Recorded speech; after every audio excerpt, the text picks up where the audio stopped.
you today? Jill here. I'm a pediatric dietitian, and today I am talking about whether your child is really hungry and how to recognize true hunger from other things. One of the things that I'm going to help you today in this video is help you recognize true hunger in kids and give you a quick way to figure out whether you're dealing with true hunger or whether something else is going on. But first, if you've got a child, you need to subscribe to this channel. I help parents like you figure out the ups and downs of raising kids, feeding them in today's world, and the nuances about nutrition that can really make a difference in whether you're raising a healthy and happy child or not. So go ahead and hit the subscribe button below and comment, like this video if you so choose to do so. All right, today we are talking about true hunger and how to help you recognize true hunger in your child, especially if they're asking for food around the clock or constantly in the cabinets looking to eat. How do you know if they're really hungry or not? So let's go over the basics of physical hunger, or what you might refer to as true hunger. I like to say physical hunger because it is a biological process that's happening in the body. And for us to really think this through, I want you to remember that we all need to eat in order for our bodies to function well. So yes, the phrase that says, we eat to live, we do. If we don't eat, we don't live well. So when to eat and how much to eat is regulated by a complex system of appetite hormones, nutrients, and genetic traits that prompt eating. So this biological system makes sure your child gets enough nutrients, enough nutrition so they can grow and develop well. Here's how it plays out. So follow me along here. Hunger is prompted by a hormone called ghrelin. Ghrelin is in your tummy. When your child's belly is empty, this hormone tells the brain it's time to eat. The physical or true signs of hunger include things like a growling tummy, a headache, a child who feels tired or who gets grumpy or is impatient.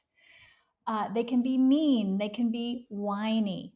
These symptoms of hunger can vary from child to child, but if you're a parent of a child, you probably have a pretty good clue about when your child is showing true signs of physical hunger. When your child feels these symptoms, they will want to eat. As they eat a meal or a snack, their belly starts to fill up. As this is happening, a different hormone called leptin signals to the brain that the belly is filling up, and finally it's full, or it has enough food in there that it triggers your child to stop eating. So remember, ghrelin makes your child hungry, or is that appetite hormone that signals hunger, and leptin is the appetite signal that cues fullness. So this cycle of hunger, eat, fullness, it happens repeatedly throughout the day.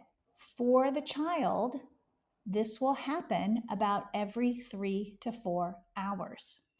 This is why I always recommend scheduling meals and snacks in intervals of 3 to 4 hours for children, because it mimics this cycle of hunger, eat, fullness. So every 3 to 4 hours when we're having meals and snacks, kids are coming to the table with real physical signs of hunger. What if your child has a meal or a snack, and within an hour they're coming to you and saying, "Mom, I'm hungry. I want to have a snack." What's going on in this scenario? Well, first, let me just get this straight. Your child will not be truly hungry if they've just had a meal or a snack. They will not have that biological or physical hunger that I just described. It's not physiologically possible. So, when the belly is full and has food in it, the hunger hormones don't fire off. So, there is a chance, however, for children to experience early hunger when they don't eat enough at mealtime or they don't eat foods that contain filling nutrients like protein and fiber. You can easily figure this out by looking at the blend and the balance and the timing of when your child ate last. When a child says they are hungry and they have just eaten, I refer to this as head hunger. It's when the child thinks they're hungry, but they're not physically hungry. So there are a few things that can be going on in this situation. Number one, boredom. So lots of kids who are bored will turn to food. Boredom eating can lead to obviously unhealthy eating habits, and it can also lead to mindless eating. So, eating too much or not paying attention to what and how much you are eating. So, boredom eating, I would say, is probably the most common reason that children say they are hungry when they're not physically hungry. So it's the most common reason for non physical hunger and the eating that goes on around that. Emotional eating is the second type of hunger that does not reflect biological hunger, but it reflects head hunger. So emotional eatings are when some kids will eat in response to uncomfortable emotions, like loneliness or sadness or anger. Food can provide comfort in those situations, which isn't necessarily a bad thing, but it can become a habit that over time can become unhealthy. So when your child is turning to food to soothe or calm themselves, this is when emotional eating can really take hold and become more of a habit. And then in that situation, it's not healthy. The third reason why kids may think that they're hungry is because they are more food responsive. Food responsiveness is a genetic trait or tendency, and it's showcased by being more interested in food or being more prompted by the food cues or the sensory characteristics like taste or smell or appearance that food provides children. Even if your child has had an enjoyable memory of eating a particular food, that can trigger more of a responsiveness to that food when they encounter it again. Kids who are food responsive really do like to eat. They're interested in food, they're interested in everything about food, eating it, talking about it, preparing it, cooking it, planning in the future for eating. And when children are food responsive, they can be more vulnerable to environments where there is a lot of food around. So, like parties and holidays.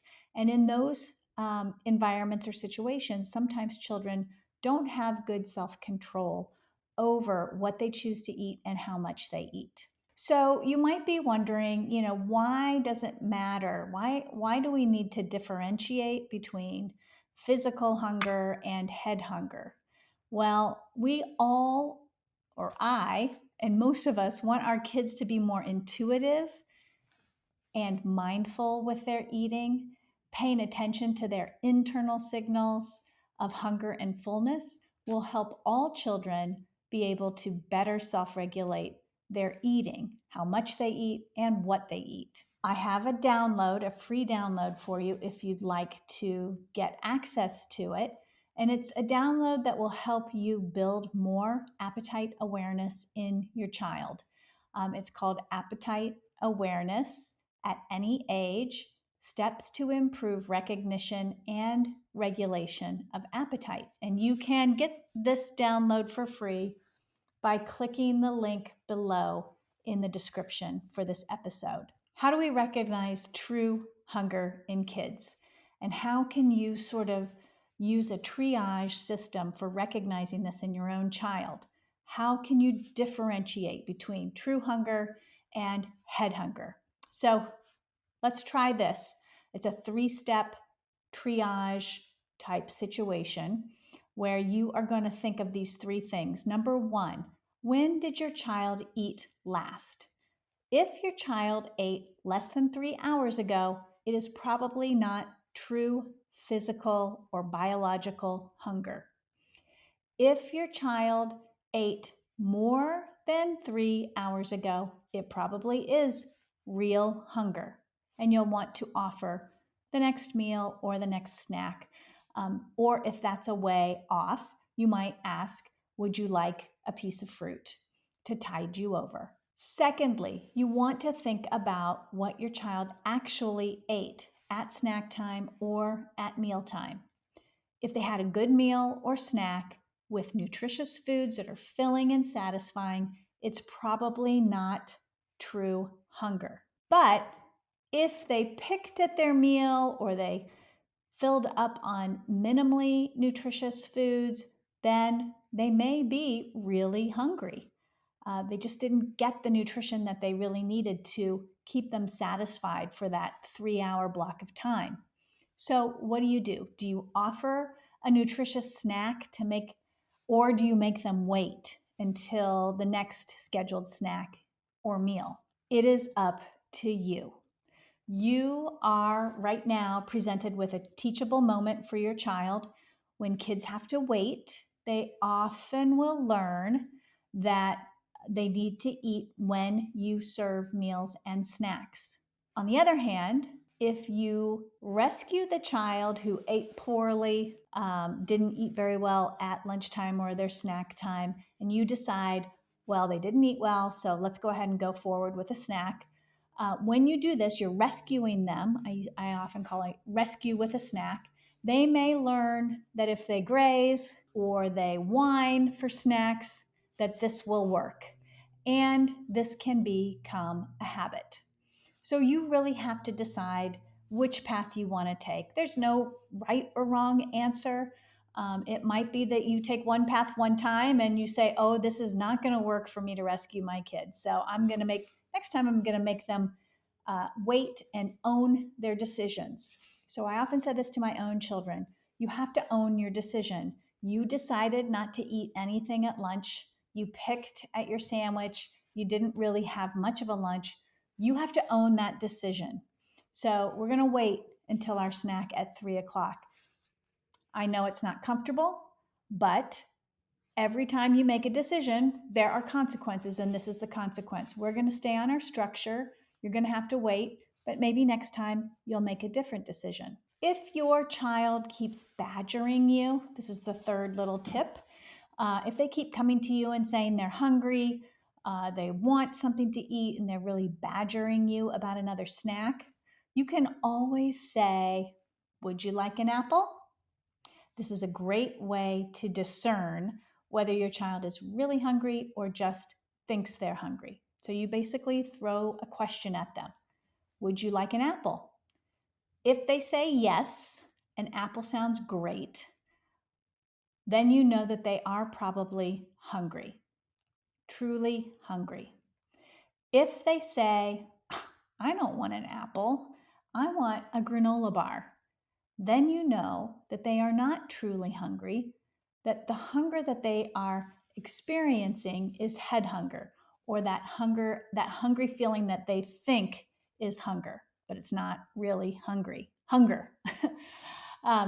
So that is a great question to just throw back at your child. Would you like an apple? And if they pitch a fit, then it's probably not true hunger that they are experiencing. Again, if you'd like to help your child do a better job at recognizing their appetite cues and the real signs of true hunger, I invite you to subscribe to my download, Appetite Awareness free PDF, and that will guide you, no matter what age your child is, from infancy all the way up through adolescence, how to help them build that awareness of those inner signals in their body, that intuitiveness, which we all like to call intuitive eating, that intuition of what does my body need right now in the moment.